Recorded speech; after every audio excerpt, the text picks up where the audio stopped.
Hello my dear friends, मैं प्रेम प्रकाश आज महात्मा गांधी के सीरीज को आगे बढ़ाते हुए आज मैं साइमन कमीशन से आगे के टॉपिक्स पे डिटेल करूँगा।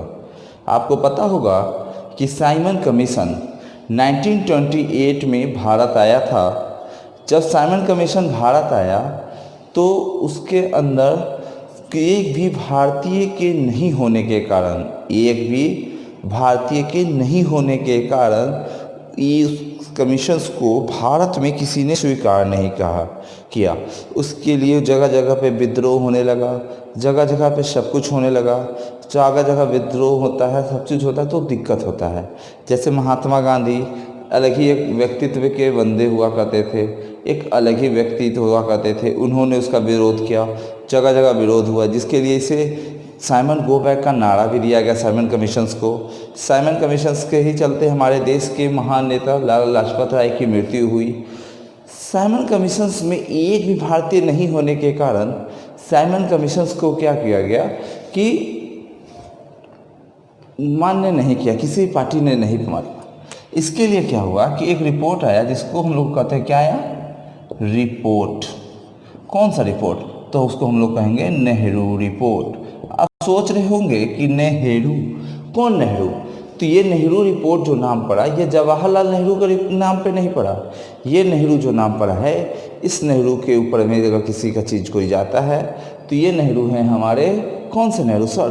तो Motilal Nehru, the father of the Jawaharlal Nehru, यानी जवाहरलाल नेहरू के पिता मोतीलाल नेहरू के बारे में बात कर रहे हैं।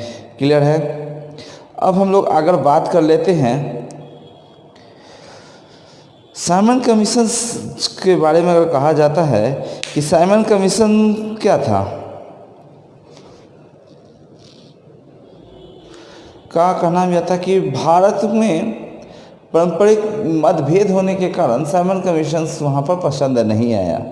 अब लेकिन उसके बाद उस समय साइमन कमीशन जब भारत आया था, उस समय जब नेहरू रिपोर्ट आया, उस समय भारत के दो महान व्यक्ति, अगर हम लोग बात करें तो लॉर्ड के बारे में बात करते हैं।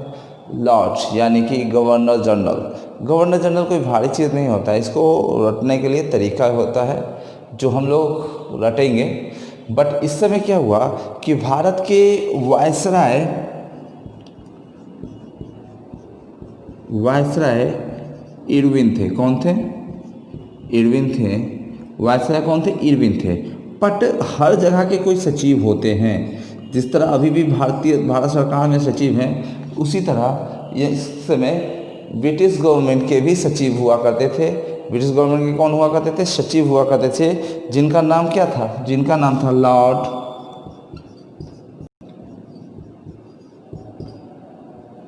Working head. Lord working head था। लॉर्ड वर्किंग हेड ने क्या किया? भारतीयों को, जब लॉर्ड वर्किंग हेड ने देखा कि साइमन कमीशंस को जितने भी भारतीय पार्टी उन लोग नहीं मान रहे हैं, उन लोग कह रहे हैं कि नहीं साइमन कमीशंस वापस जाओ, क्योंकि उसके अंदर एक भी भारतीय नहीं थे, तो क्यों माने भैया? वो तो बनाएगा तो अपने हिसाब से बनाएगा, भारत के बारे में कुछ सोचेगा ना समझेगा, वो बना चलेगा। इसके लिए हुआ। तो जो भारत के सचिव थे लॉर्ड वर्किंग हेड, इन्होंने क्या किया कि भारतीयों को चैलेंज किया कि आप ऐसा करें, अगर आपको साइमन कमीशन पसंद नहीं आ रहा है तो आप क्या करें, अपने लिए खुद संविधान, यानी क्या सिंपल सा अगर वर्ड से बोले तो लॉर्ड वर्किंग हेड ने भारतीयों को चुनौती दी। लॉर्ड वर्किंग हेड ने क्या किया? भारतीयों को चुनौती दी, अगर आप में सहमत हैं या अगर आपके पास काबिलियत है तो आप अपना संविधान खुद बनाएं। जिसके बाद हमारे देश के जनता यानी भारतीयों के द्वारा यह चुनौती स्वीकार की गई और इस चुनौती को स्वीकार किया गया था भारतीय राष्ट्रीय कांग्रेस के द्वारा। इस चुनौती को स्वीकार किया गया। जब इस चुनौती को स्वीकार किया गया, किसके द्वारा? भारतीय राष्ट्रीय कांग्रेस के द्वारा जब स्वीकार किया गया, जिसके बाद कांग्रेस ने क्या किया? एक सर्वदलीय बैठक बुलाई। सर्वदलीय बैठक, क्या बुलाया? एक सर्वदलीय बैठक। उसने क्या बुलाया? एक सर्वदलीय बैठक। किसने बुलाया ये सर्वदलीय बैठक? किसने बुलाया भैया? तो किसने बुलाया?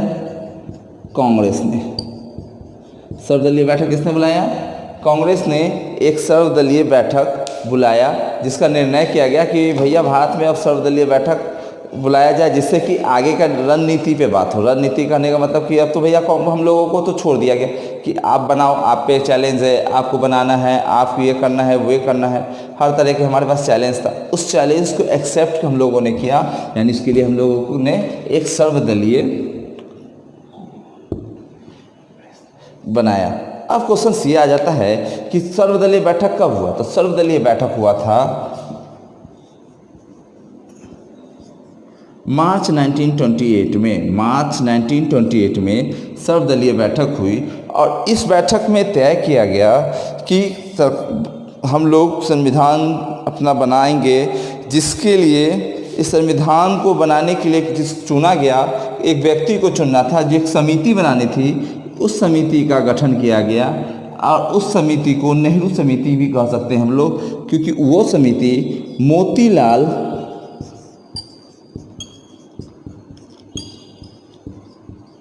मोतीलाल नेहरू की अध्यक्षता में बना। किसके अध्यक्षता में बना? मोतीलाल नेहरू की अध्यक्षता में यह कमेटी को बनाया गया, इस कमेटी को नियुक्त किया गया। यानी मोतीलाल नेहरू की अध्यक्षता में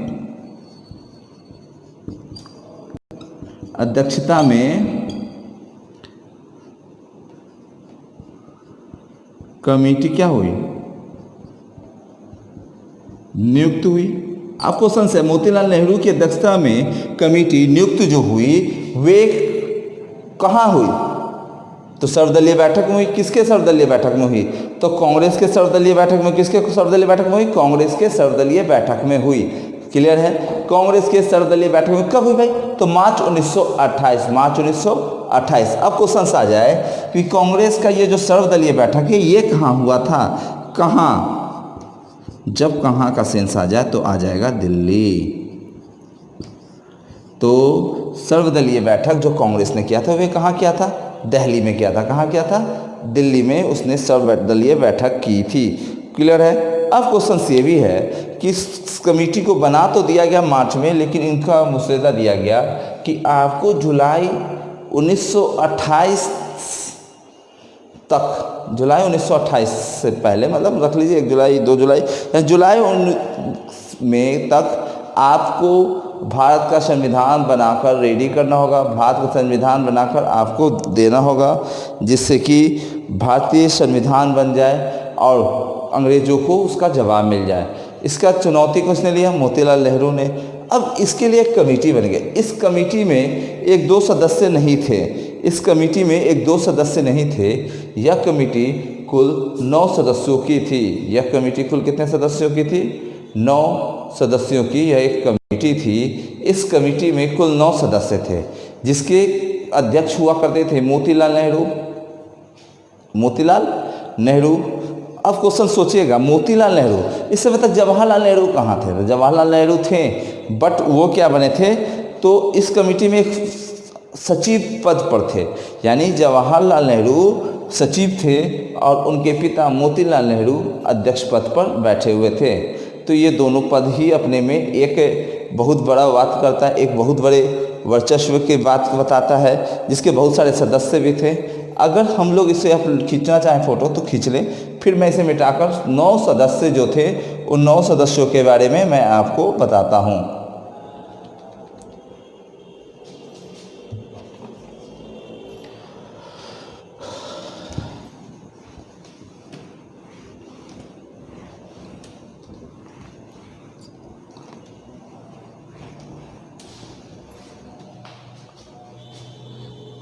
यानी हम लोग क्या कह सकते हैं? हम लोग ये कह सकते हैं कि यह जो कमेटी थी वे क्या थी? 9 सदस्यीय कमेटी। 9 सदस्य की कमेटी थी, है ना? कितने सदस्य की कमेटी थी? 9 सदस्यों की। अब क्वेश्चन ये हम लोग बात करते हैं कि जब ये 9 सदस्य की कमेटी थी तो इसमें 9 सदस्यों में से एक क्या होगा? एक तो अध्यक्ष होंगे हमारे, अध्यक्ष। अध्यक्ष कौन? मोती लाल नेहरू। नंबर 2 में हमारे कौन आ जाएंगे? सचिव। सचिव कौन थे हमारे? तो इस समय हमारे सचिव थे जवाहर लाल नेहरू। सचिव कौन थे? जवाहरलाल नेहरू। अब क्वेश्चन सी आ जाता है कि ये 2 तो पद हो गए, इसके बाद कुल इसमें सदस्यों की संख्या होगी, यानी कि 7 सदस्य इसके बाद आ जाएंगे। सदस्यों में नंबर 1, नंबर 2, नंबर 3 की हम लोग बात करें, सदस्यों में हमारे सुभाष चंद्र बोस, आप नाम भी जानते हो कि बहुत अच्छे बंदों में से एक थे, सुभाष चंद्र बोस। अब सुभाष चंद्र बोस के बारे में तो जानते होंगे कि इन्होंने इंडियन आर्मी को खड़ा करने में कितने बड़ा अपना दिया था। MS अन्य। नंबर 3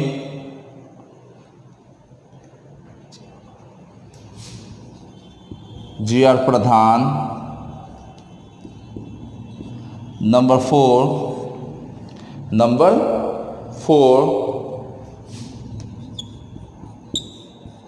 शोएब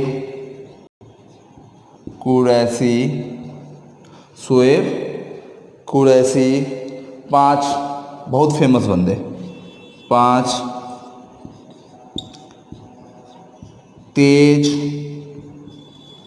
बहादुर श्रफू। कौन थे? तेज बहादुर श्रफू। 6 CM जयकर। 6 में कौन थे? CM जयकर। और अब आप बताओ 7 में कौन होंगे? तो 7 में थे सरदार मंगल सिंह। 7 में कौन थे? सरदार मंगल सिंह। तो ये कितने नेहरू जो थे सर्वदलीय बैठक में जो एक समिति बनी थी, नेहरू समिति, वो कितने सदस्यों की कमेटी थी? तो 9 सदस्यों की कमेटी थी। 9 सदस्य की कमेटी। उसके अध्यक्ष कौन? मोतीलाल नेहरू। उसके सचिव कौन? जवाहरलाल नेहरू। सदस्य कौन? सुभाष चंद्र बोस, MS अन्य, GR प्रधान, शोएब कुरैशी, तेज बहादुर श्रफू, CM जयकर और सरदार मंगल सिंह इसके सदस्य थे। क्लियर है सर? कोई दिक्कत नहीं ना? अब हम लोग आगे की ओर बढ़ते हैं। इस कमेटी, जो कमेटी थी, इन्होंने अपने रिपोर्ट को बनाया और इस कमेटी ने कुल कितने बनाए? तो 7 सूत्री एक संविधान बनाया, जिसे हम लोग बोल सकते हैं कितना सूत्री? 7 सूत्री अधिनियम बोलिए या कानून बोलिए या संविधान बोलिए, बनाया। 7 सूत्री अधिनियम बनाया।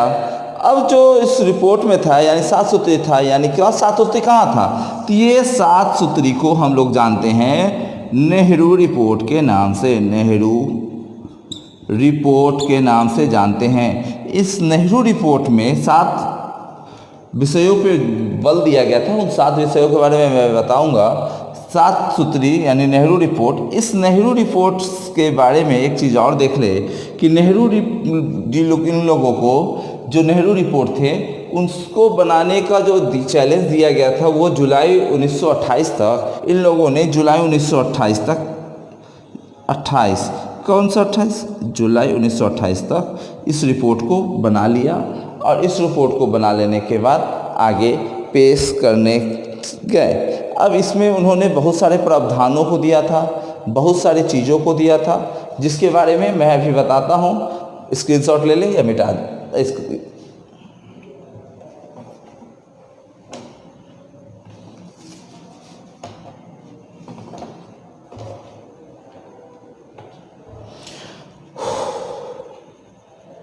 क्लियर?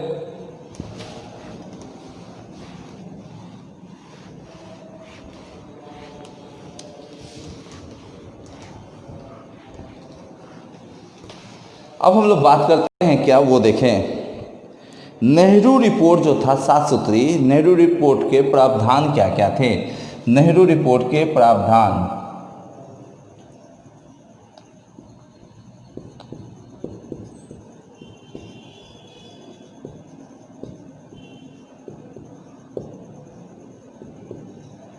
नेहरू रिपोर्ट के प्रावधान क्या क्या थे। तो नेहरू रिपोर्ट के प्रावधान में अगर हम लोग बात किया जाए तो नंबर 1 प्रावधान क्या था।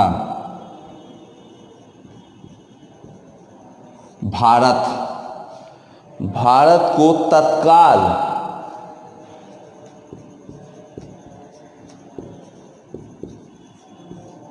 औपनिवेशिक औपनिवेशिक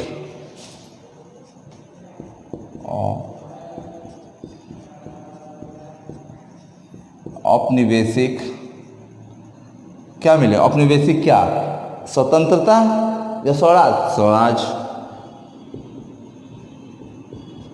मिले।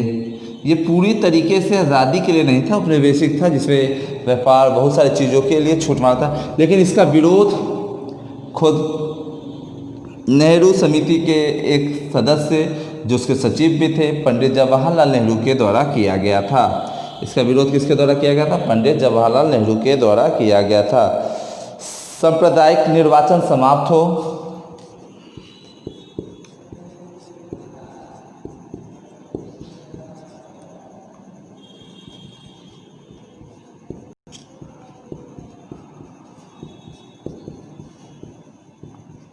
समाप्त हो मतलब कहने का क्या है, सांप्रदायिक निर्वाचन समाप्त हो इसका मतलब कहने का क्या है। सांप्रदायिक निर्वाचन, सांप्रदायिक जिसमें हिंदू मुस्लिम सिख ईसाई को हम लोग अलग अलग जो करते हैं, वो हिंदू है तो उसके लिए अलग निर्वाचन प्रणाली, उसके लिए हिंदू है तो अलग, सिख है तो अलग, मुस्लिम है तो अलग। तो इस तरह की जो निर्वाचन प्रणालियाँ थी भारत में, इसको क्या किया जाए, समाप्त किया जाए। नंबर 3 में क्या था, तो नंबर 3 में हमारा था भाषीय आधार पर प्रांतों का निर्माण हो। भाषीय आधार पर प्रांतों का निर्माण हो, क्या होता, भाषीय आधार पर प्रांतों का निर्माण हो, यानी कि भाषा के आधार पर प्रांतों का निर्माण हो। भाषा के आधार पर, जैसे अभी नाउ डेज हम लोग देख सकते हैं आंध्र प्रदेश, पंजाब, हरियाणा, गुजरात, महाराष्ट्र, ये सब क्या है, भाषा के आधार पर बनाया गया है। नंबर 4 व्यस्त मताधिकार, ये तो सबको जानते हो कि व्यस्त मताधिकार क्या होता है। आज के डेट में हम लोग इसी पे वोटिंग करते हैं, है ना। मौलिक अधिकारों की स्थापना, ये इसलिए बोला गया था कि उस समय हमारा मौलिक अधिकार था ही नहीं भैया, हम क्या कर रहे हैं, कुछ नहीं, हमारा कोई अधिकार नहीं, जो अंग्रेज बोलते थे वही होता था, जिससे कि हमें कोई फ़ायदा नहीं मिलता था, जिसके कारण, यानी मौलिक अधिकारों की स्थापना। धर्मनिरपेक्ष राज्य, धर्मनिरपेक्ष राज्य क्या होता है,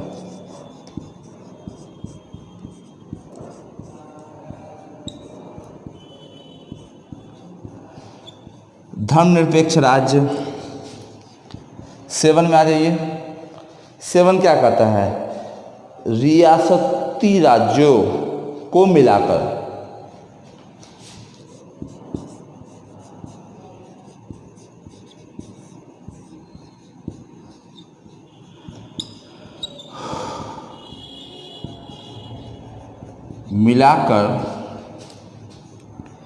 एक संघ की स्थापना, यानी कि भारत में जितने भी रियासत है सबको मिलाकर एक नया भारत राज्य बनाया जाए, इसके लिए बोला गया भारत राज्य।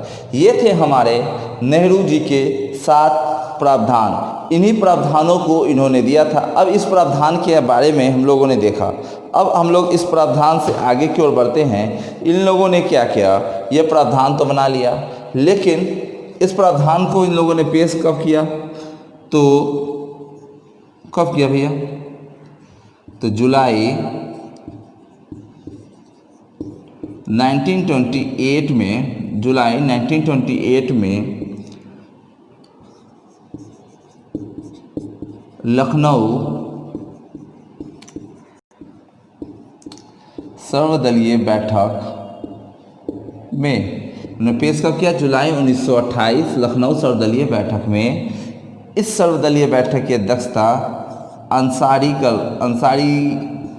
जी कर रहे थे। अब ये जो अंसारी जी बैठक कर रहे थे, तो इसमें यह प्रस्ताव जब पेश किया गया, जब यह प्रस्ताव पेश किया गया तो इसका विरोध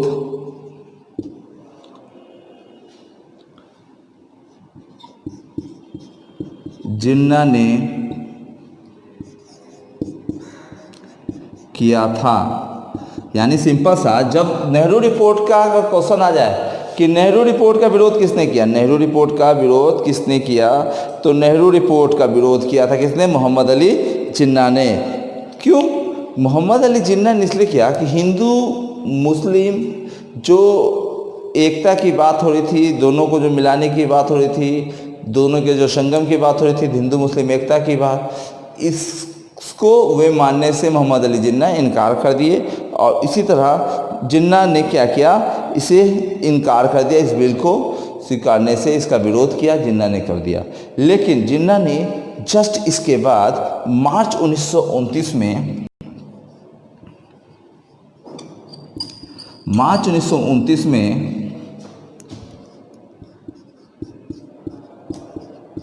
जिन्ना ने 14 सूत्री मांग पेश की, लेकिन यह भी अस्वीकार रहा। मतलब सिंपल सा नेहरू रिपोर्ट आया, ये आया, वो आया, तो बहुत सारा इसको अस्वीकार कर दिया गया। उन्होंने जो पेश किया इसको भी क्या कर दिया गया? अस्वीकार कर दिया गया। यहाँ पे बहुत सारे चीज़ थे, इनके में बहुत सारे इन्होंने चीज़ दिया था। नेहरू रिपोर्ट की प्रतियोगिता में इन्होंने लाया था जिसका नाम पड़ा कि जिन्ना चौक के 14 सूत्री प्रोग्राम। एग्जाम्स में क्वेश्चंस ऑलवेज आ जाता है कि नेहरू रिपोर्ट के अगेंस्ट किसने रिपोर्ट लाई थी? तो यह आएगा मोहम्मद अली जिन्ना। मोहम्मद अली जिन्ना कब लाया था? तो मार्च 1929 में वे लेके आए थे। मार्च 1929 में वे लेके आए थे। इनका अलग ही एक कुछ फंडा हुआ करता था, इनका फंडा ही कुछ अलग हुआ करता था, जिससे पृथक निर्वाचन मंडल, केंद्र व प्रदेशों में सीटों का आरक्षण, रोजगार में मुसलमानों के लिए सीट, बहुत अल्पसंख्यकों के लिए रोजगार, बहुत सारे फंडे थे जो इनके द्वारा लाया गया था। सही इन्होंने लाया, इन्होंने किसी पक्ष को रखकर लाया, ये पूरे पक्ष को नहीं लेकर चल रहे थे, सिर्फ एक पक्ष को ले रहे थे। इस कारण हुआ नए बहुसंख्यक जो थे मुस्लिम प्रदेशों की मांग को रख रहे थे। इसमें हम लोग जब मांग कर रहे थे, हम लोग अपने वैश्विक स्वराज की सभी संघ को मिलाकर रखने के लिए, बट इनका मांग क्या था? इनका मांग यह हो रहा था कि एक बहुसंख्यक मुस्लिम प्रदेश का गठन किया जाए, मुसलमानों को रोजगार में आरक्षण प्रदान की जाए, मुसलमान को केंद्र के प्रदेश हो चाहे केंद्र हो, कहीं पे भी जो चुनाव हो उसमें उनको आरक्षण दी जाए, रोजगार में बहुत सारे चीज़ इनका था, जिसके कारण ही इनके द्वारा लाया गया 14 सूत्री मांग को भी फेल कर दिया गया। जिसके बाद क्या किया गया?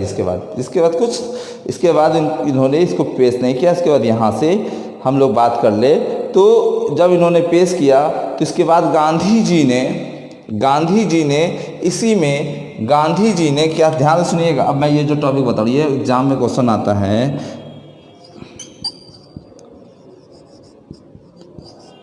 गांधी जी ने जिन्ना को कायदे आजम कहा। गांधी जी ने जिन्ना को क्या कहा? कायदे आजम कहा। अब गांधी जी ने जिन्ना को जो कायदे आजम कहा, तो अब क्वेश्चन है कि गांधी जी ने जिन्ना को कायदे आजम कहा, सरोजिनी नायडू ने क्या कहा? तो सरोजिनी नायडू ने कहा हिंदू मुस्लिम एकता का अग्रदूत। सरोजिनी नायडू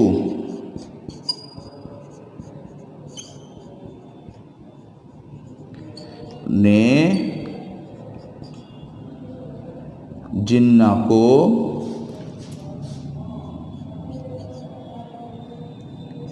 हिंदू मुस्लिम एकता का अग्रदूत कहा। क्या कहा? हिंदू मुस्लिम एकता का अग्रदूत कहा। ये था हमारा नेहरू रिपोर्ट से रिलेटेड टॉपिक्स, जिसमें आज हम लोगों ने नेहरू रिपोर्ट को पढ़ा। जबकि साइमन कमीशंस का टॉपिक यहीं पे ख़त्म नहीं होता है, साइमन कमीशंस का टॉपिक बहुत जाएगा। अभी इसके बाद, जैसे इसके बाद तुरंत के इंसिडेंट में अगर हम लोग ले ले, इसके बाद तुरंत के इंसिडेंट हुआ था, तो वे था हमारा सविनय अवज्ञा आंदोलन। सविनय अवज्ञा आंदोलन, जो इसके बाद रिसेंट इंसिडेंट में आता है। रिसेंट एविसेंट हम लोग पढ़ते हैं। उसके बाद हम लोग पढ़ेंगे, इससे भी आगे जब पढ़ेंगे तो हम लोग पढ़ेंगे क्या चीज़, क्या पढ़ेंगे भैया? तो इससे आगे पढ़ेंगे तो हम लोग पढ़ेंगे किसके बारे में? तो गोलमेज सम्मेलन के बारे में। बहुत सारी चीज़ हैं, अभी बहुत सारा इंपॉर्टेंस है, तो इसके स्क्रीनशॉट ले ले, मिटा दे, फिर मैं आगे बढ़ता हूँ।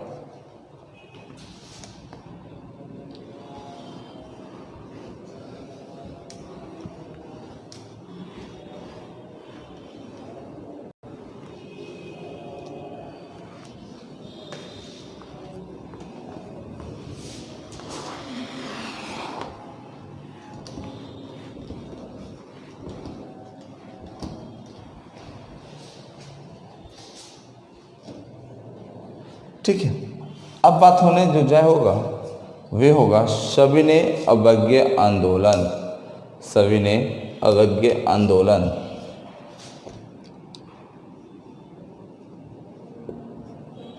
सविनय अवज्ञा आंदोलन। सविनय अवज्ञा आंदोलन। इस सविनय अवज्ञा आंदोलन को हम लोग दो तरीके से देख सकते हैं। इसी आंदोलन से हम लोग नमक आंदोलन को भी जोड़ते हैं। इसी आंदोलन से हम लोग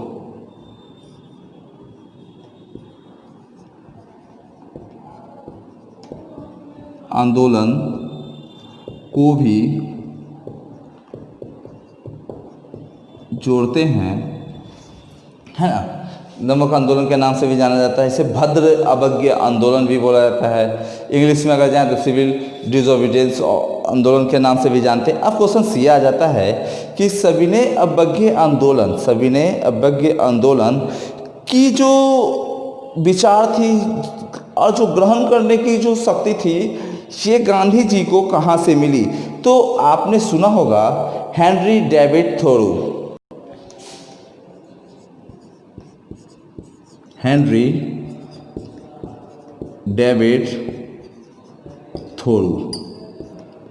हेनरी डेविड थोरू का नाम सुना होगा, चाहे नहीं भी आप लोगों ने सुना होगा। ये क्या थे?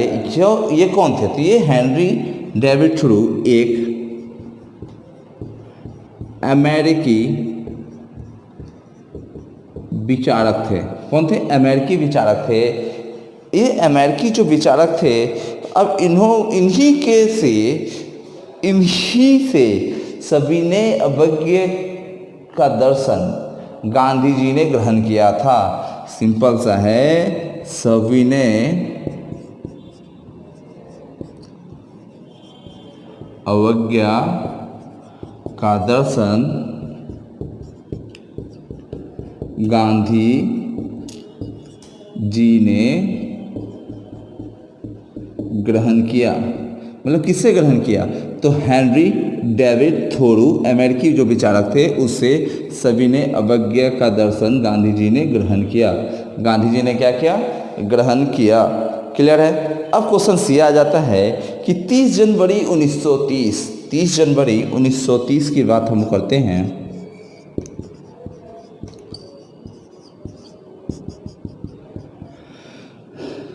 30 जनवरी 1930 की अगर हम लोग बात करते हैं तो 30 जनवरी 1930 को जो इस सविनय अवज्ञा आंदोलन से पहले गांधी जी 11 सूत्री मांगों को लेकर 11 सूत्री मांगों को लेकर उस समय के तत्कालीन वायसराय, उस समय के तत्कालीन वायसराय लॉर्ड इरविन के पास गए, लॉर्ड इरविन के पास गए।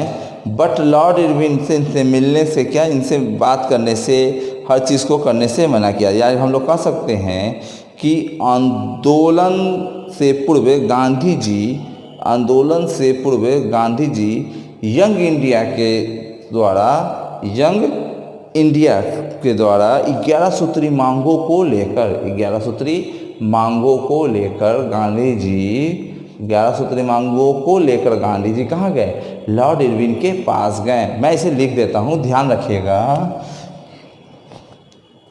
30 जनवरी 1930 को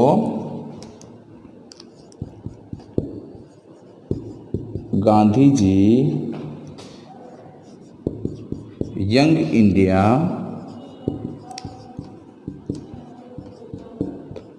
पत्र में 11 सूत्री मांग को लेकर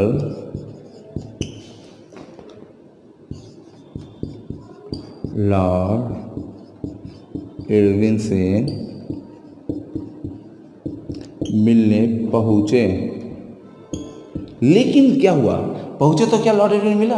नहीं, लॉर्ड इरविन क्या हुआ, इनसे मिले नहीं। लॉर्ड इरविन ने इनसे मिलने से इनकार कर दिया, जिसके बाद गांधी जी ने एक सुंदर से शब्दों में कह दिया था, मैं घुटने के बल, मैं घुटने के बल, क्या मांगने गया था, मैं घुटने के बल रोटी मांगने गया था, लेकिन मुझे पत्थर मिला। मैं घुटने के बल रोटी मांगने गया था, बट मुझे पत्थर मिला। भैया, रोटी मांगने गए, पत्थर मिला, बस क्लियर है ना। मैं तो इंसानियत से सीधा किया, बट मुझे क्या हुआ, ठुकरा दिया गया, मेरे को जोड़ दिया गया। तो इसलिए क्या है कि मैं तो घुटने केवल रोटी मांगने गया था, बट मुझे मिला क्या, पत्थर मिला। ये गांधी जी के एक वाक्य था। अब हम लोगों का ये तो गांधी जी, इसके बाद ही गांधी जी ने नमक आंदोलन को शुरू किया, जिसमें हमारा सविनय अवज्ञा आंदोलन भी आ जाता है। ठीक है, इसे आप लिखना चाहें तो लिख लें, नहीं तो मैं अब डे बाई डेट आपको कुछ डाटा बता रहा हूँ, ध्यान से देखेंगे। ओके,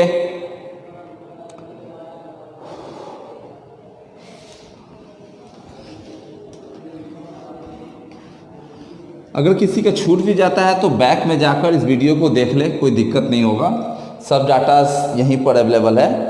ठीक है सर।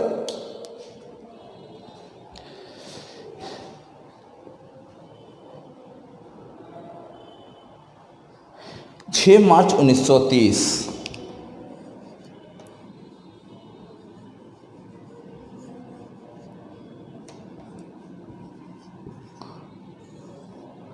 6 मार्च 1930 को क्या हुआ?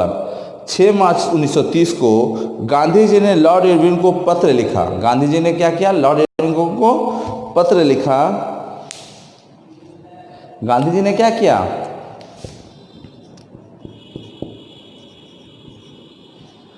गांधी जी ने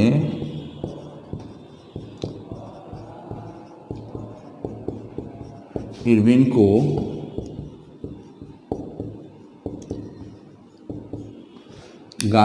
लॉर्ड इरविन को पत्र लिखा, जिसमें यह कहा गया था कि अगर उनकी मांग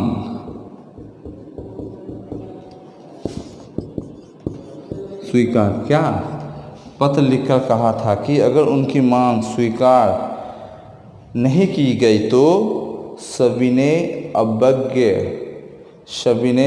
अवज्ञा आंदोलन की जाएगी। यानी कि खुले आम से गांधी जी ने धमकी दी थी कि यह कहा था कि अगर उनकी मांग स्वीकार नहीं की गई तो सविनय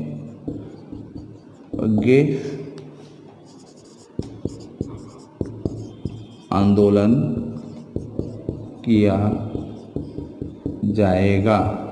सविनय अवज्ञा आंदोलन किया जाएगा, है ना, सविनय अवज्ञा आंदोलन किया जाएगा। अब इसके बाद इरविन ने फिर भी क्या हुआ, इसके बात को माना नहीं। इनके द्वारा दिए गए किसी भी जवाब को इरविन ने माना नहीं और कोई जवाब नहीं, जैसे कि एकदम निगलेक्ट कर दिया कि कोई बंदे नहीं है। बट गांधी जी यहाँ से हार मानने वाले दो में से तो थे नहीं। इन्होंने क्या किया भैया, 6 मार्च को लेटर लिखा, 6 दिन बर्दाश्त किया।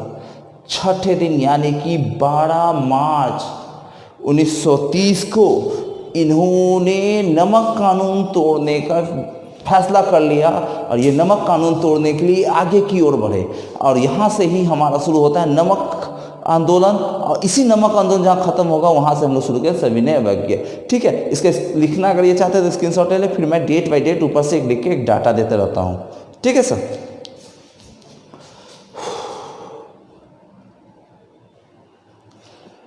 अब बात हम लोग करते हैं जहाँ तक हम लोगों ने देखा 12 मार्च 1930।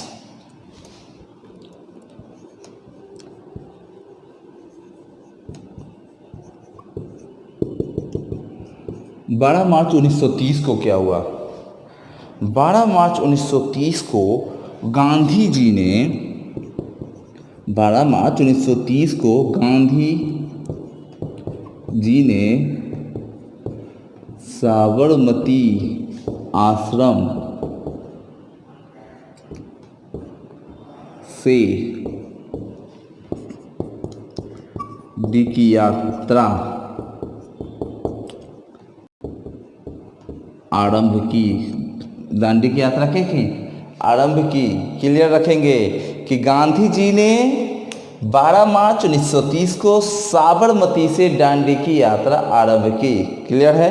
अब क्वेश्चन इसी में आ जाएगा, कितने सहयोगियों के साथ, तो 78 सहयोगियों के साथ, 78 सहयोगियों के साथ गांधी जी ने जो है इस आंदोलन की शुरुआत की। इसमें क्या था, एक से हम लोग कह सकते हैं इस आंदोलन को हम लोग क्या कह सकते हैं, नमक सत्याग्रह, नमक सत्याग्रह की शुरुआत। नमक सत्याग्रह की क्या हुआ, ये इसे कहते हैं नमक सत्याग्रह की शुरुआत। और आपको एक चीज़ पता है कि गांधी जी ने 12 मार्च 1930 को, जो 1915-16 में गांधी जी ने साबरमती आश्रम की स्थापना की थी, इस दिन से गांधी जी ने आश्रम को क्या कर दिया, त्याग दिया। इसके बाद गांधी जी ने कसम खाया था कि मैं अब आश्रम में तभी आऊँगा जब देश आज़ाद हो जाएगा। इनका उद्देश्य क्या था, ये आंदोलन करने का इनका उद्देश्य था, उद्देश्य क्या था, उद्देश्य क्या था सर, पूर्ण स्वराज। क्या था इनका उद्देश्य, पूर्ण स्वराज इनका उद्देश्य था, पूर्ण स्वराज इनका उद्देश्य था। अब क्वेश्चन से कि यह यहाँ से तो चले 78 सहयोगियों के साथ ये चल दिए दांडी के लिए। दांडी कहाँ कितने दिनों में पहुँचे, इन्होंने यह दांडी 12 मार्च को चले। 12 मार्च को जब यहाँ से चले तो ये पहुँचे कितने को, तो 5 अप्रैल 1930 को दांडी पहुँचे। कितने दिनों की यात्रा इन्होंने कंप्लीट की, 24 दिनों की यात्रा। इन्होंने 24 दिनों की यात्रा को कंप्लीट किया। इन्होंने कितने दिनों की यात्रा को कंप्लीट किया, 24 दिनों की यात्रा को कंप्लीट किया। दांडी कहाँ था, अब क्वेश्चन आ जाएगा एग्जाम में कि दांडी कहाँ था। दांडी यानी दांडी क्या था, समुद्र तट था, जो कहाँ था, दांडी क्या था। ये हम लोग अगर एक जगह को देखते हैं, ये जो हम लोग बार बार कर रहे हैं दांडी, है ना, दांडी कहाँ है भैया, तो डांडी कहाँ है, देखेंगे यह एक समुद्र तट है। आपको समुद्र तट कहाँ है भैया, नवसारी। अब नवसारी कहाँ है भैया, तो गुजरात। यानी डांडी कहाँ था, समुद्र तट था एक, जो कि नवसारी गुजरात में था। यहाँ तक पहुँचे, यानी कि 5 अप्रैल 1930 को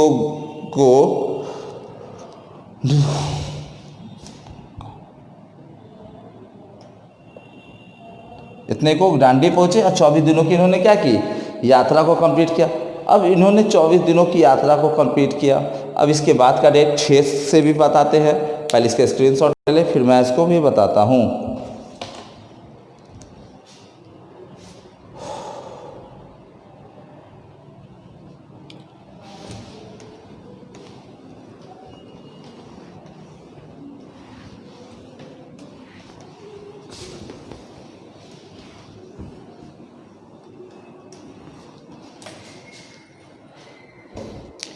अब डेट आता है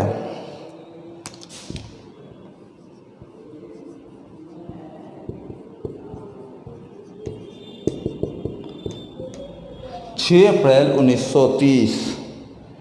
6 अप्रैल 1930 इस दिन क्या हुआ, गांधी जी ने नमक कानून तोड़ा। नमक कानून तोड़ा, ध्यान सुनेंगे। गांधी जी ने नमक कानून कब तोड़ा, 5 को पहुंचे, 6 को तोड़ा। और इसी दिन से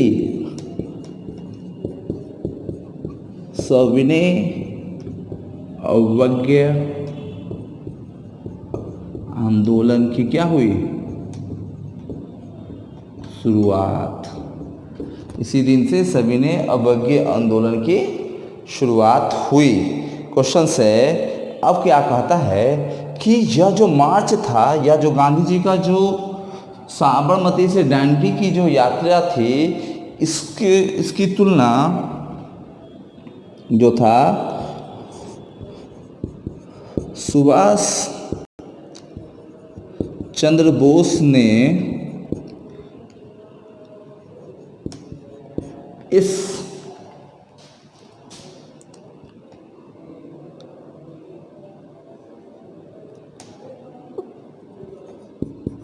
तरह की तुलना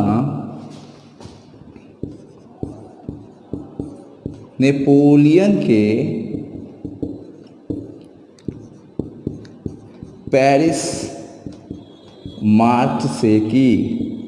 सुभाष चंद्र बोस ने इस यात्रा की तुलना नेपोलियन के पेरिस मार्च से की। क्वेश्चन ध्यान सुनिएगा। और इसी कारण इसी दौरान क्या हुआ, ध्यान सुनेंगे। जो हम पहले गांधी जी के टॉपिक में जिनको जो उपनाम दिए, तो उसमें से एक उपनाम का और आ रहा है। उत्तर पश्चिम सीमा प्रांत के लोगों ने उत्तर पश्चिम सीमा प्रांत के लोगों ने उत्तर पश्चिम सीमा प्रांत के लोगों ने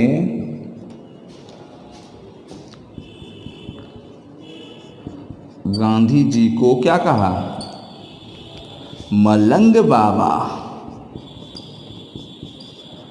गांधी जी को क्या कहा, मलंग बाबा कहा। ध्यान सुनेंगे, गांधी जी को क्या कहा, मलंग बाबा कहा। 5 मई 1930 को 5 मई 1930 को गांधी जी को गिरफ्तार कर लिया गया।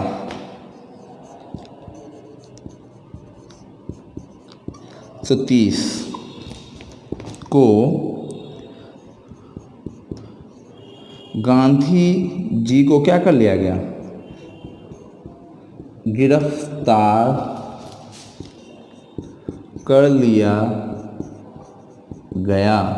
और अंग्रेज़ों के लिए, अंग्रेज़ों ने लगता था, मैं ऐसा किताब पढ़ने पे, कि गांधी जी के नाम से ही एक जेल रजिस्ट्री कर दिया था। गांधी जी को मतलब सिंपल सा कहना है कि जब भी पकड़ अरेस्ट किया जाता, गांधी जी को अरेस्ट किया जाता, तो उसको एक ही जगह रखा जाता था। वो कहाँ था, तो अरेस्ट गिरफ्तार कर लिया और कहाँ रख दिया, पूना के यरवदा जेल में, गिरफ्तार करके कहाँ रख दिया? पूना के यरवदा जेल में गांधी जी को रख दिया। क्यों किया गया था? क्योंकि गांधी जी ने नमक कानून तोड़ा। गांधी जी ने क्या किया था? नमक कानून तोड़ा। गांधी जी ने पहले ही जो है यह घोषणा कर दी थी, धरासन जो गुजरात में है, वहाँ पर के नमक कार्यशाला में धावा बोलकर नमक कानून तोड़ेंगे। वहाँ पर गांधी जी ने धरासन में जो नमक का जो कारखाना था, जो नमक की जो फैक्ट्री थी, वहाँ पर उन्होंने क्या किया था? धरासन में नमक कार्यशाला जो था, नमक की जो एक फैक्ट्री थी, वहाँ पर उन्होंने क्या किया? धावा बोलकर वहाँ पर यह घोषणा कर दी कि मैं नमक कानून तोड़ूंगा, जिसके कारण इतने दिनों बाद इन्हें गिरफ्तार कर लिया गया।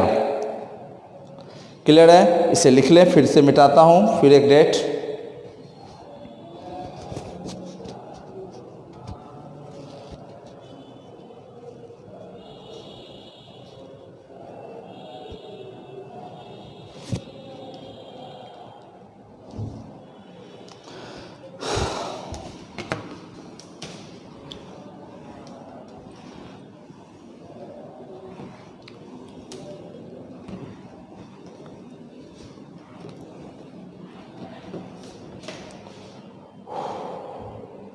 अब बात करते हैं 31 मई 1930।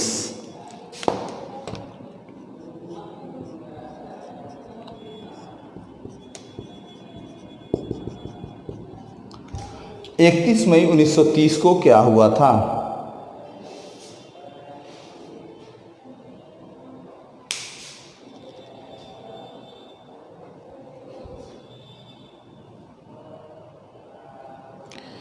तो 31 मई 1930 को जो गांधी जी ने धरासन में कार्यशाला में धावा बोलकर जो नमक कानून तोड़ने के लिए जो बात बोला था, इस पर गांधी जी के आह्वान पर, सुनिएगा ध्यान से, गांधी जी के आह्वान पर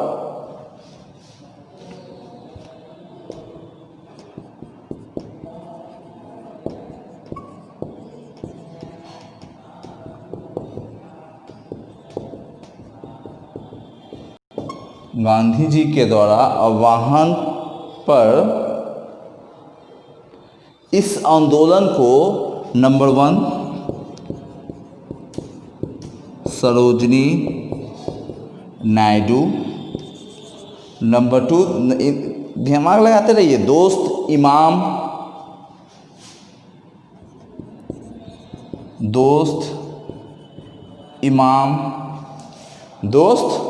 इमाम, गांधी जी के पुत्र मनीलाल गांधी, यहाँ पे साहब भी लिखी देते, दोस्त इमाम साहब,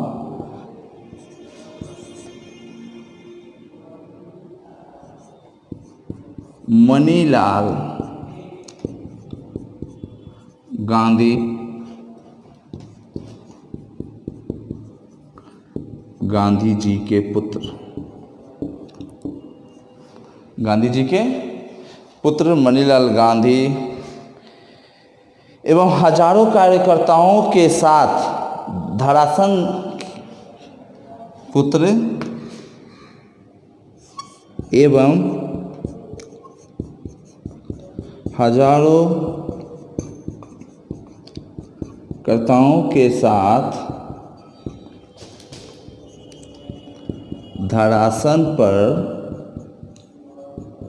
धावा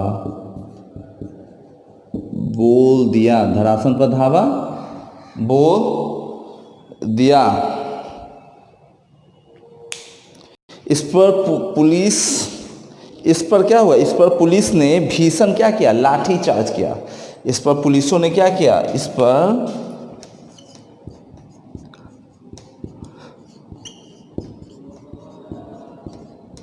ने लाठी चार्ज किया। सिंपल सा है, गांधी जी के आह्वान पे सबको धरासन कर गए इन लोग अटैक करने, धरासन के कार्यशाला पे इन लोगों ने अटैक किया, धरासन क्या कार्यशाला में अटैक किया, जिससे कि वहाँ के जो पुलिस थी उन्होंने क्या किया? इन लोगों पर लाठी चार्ज कर दिया। इन लोगों पे क्या कर दिया? लाठी चार्ज कर दिया। इस लाठी चार्ज के बारे में जो है एक अमेरिकी पत्रकार, इस लाठीचार्ज के बारे में एक अमेरिकी पत्रकार इस लाठीचार्ज के बारे में एक अमेरिकी पत्रकार, कौन? अमेरिकी पत्रकार बेब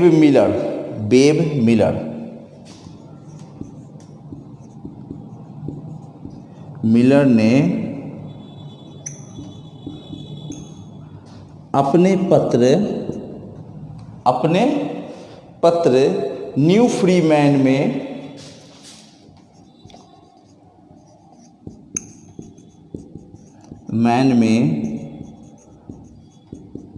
प्रकाशित किया।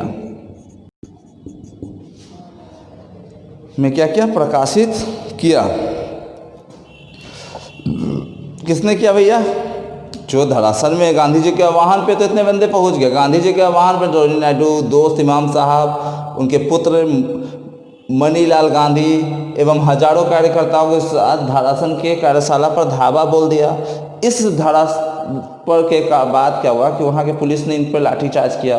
इस लाठीचार्ज को अमेरिकी एक पत्रकार थी जिनका नाम था बेब मिलर, उन्होंने इस पूरे घटना को देखा। इस घटने को देखने के बाद उन्होंने अपने पत्र न्यू फ्रीमैन में प्रकाशित भी किया था। ओके, प्लीज़ टिक लेना है, स्क्रीनशॉट ले लें, फिर से मैं मिटाता हूँ।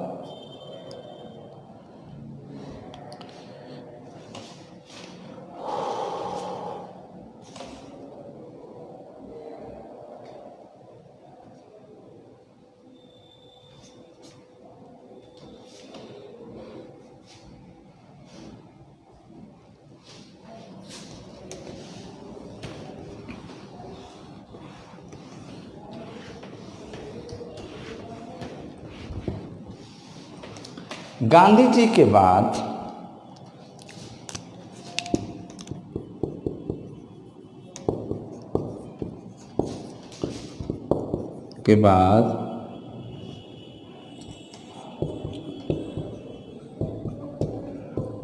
इस आंदोलन का गांधी जी के बाद इस आंदोलन का अखिल भारतीय नेतृत्व आंदोलन का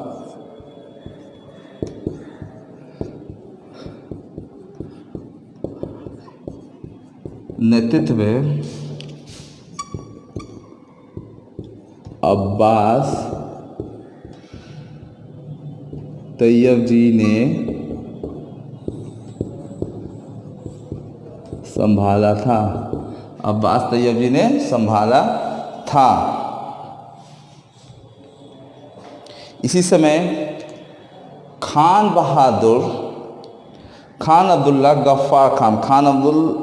अब्दुल गफ्फार खान ने एक अहिंसक आंदोलनकारियों का एक दल तैयार किया।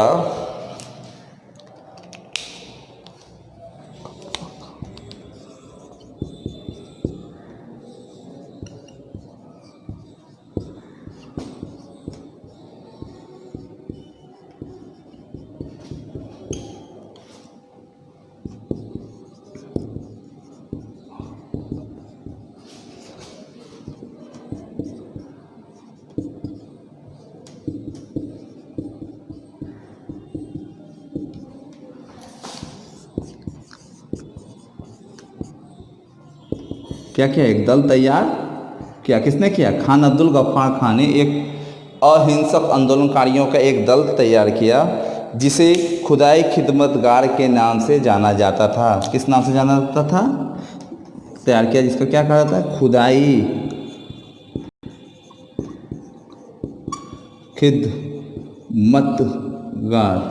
खुदाई खिदमतगार के नाम से जाना जाता था। खिदमतगार के नाम से जाना जाता था। खान अब्दुल गफ्फार खान के बहुत सारे नाम हैं जिन्हें हम लोग खान अब्दुल गफ्फार खान को फ्रंटियर गांधी, सीमांत गांधी, सरहदी गांधी, बादशाह खां, फिर से सुनेंगे। खान अब्दुल गफ्फार को हम लोग क्या कहते थे? सीमांत गांधी, फ्रंटियर गांधी, सरहदी गांधी और बहादुर बादशाह खां, सॉरी बहादुर नहीं, बादशाह खां के नाम से भी जानते थे, बादशाह खां के नाम से भी जानते थे। खुदाई खिदमतगार के जितने भी सदस्य हुआ करते थे वे क्या करते थे, लाल रंग के वर्दी पहनते थे। ये लोग, इनके जितने भी अहिंसक आंदोलनकारी थे वे क्या पहनते थे, लाल रंग की वर्दी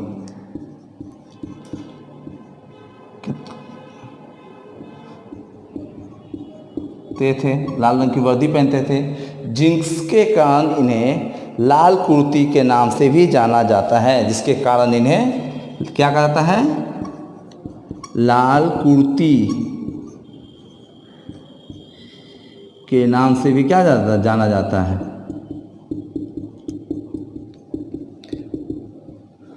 लाल कुर्ती के नाम से भी जाना जाता है। ठीक है, ये सविनय अवज्ञा आंदोलन, यहाँ के बाद सविनय अवज्ञा आंदोलन को अस्थायी तौर पर, सविनय अवज्ञा आंदोलन को अस्थायी तौर पर 1931 में